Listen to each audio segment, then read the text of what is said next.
Võ sĩ này đã liên tục lao vào tấn công dồn dập sau khi đối thủ đã mất hoàn toàn khả năng kháng cự. Tay đấm người Cameroon có sức mạnh thiên phú nhưng lại thiếu đi sự tôn trọng tối thiểu dành cho đồng nghiệp. Với sát thủ châu Phi Sokozu thì trọng tài và luật lệ chỉ để làm cảnh. Hành vi phi thể thao này không phải là nhất thời vì anh ta đã làm điều đó rất nhiều lần.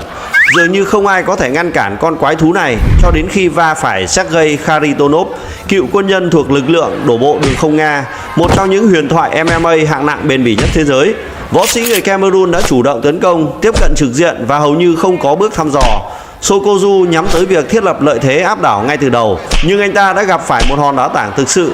Mọi mảng miếng tấn công đều bị hóa giải và dội ngược trở lại. Và trong lúc hắn còn mải mê tấn công thì võ sĩ người Nga đã tung ra một quai búa tạ tay phải, khiến kẻ hiếu chiến gục ngã. Cú đấm để đáp trả lối đánh tàn bạo cũng là một bài học về sự tôn trọng và kỷ luật trên sàn đấu. Đừng bao giờ để thói hung hăng, ngạo mạn cao hơn luật lệ thi đấu.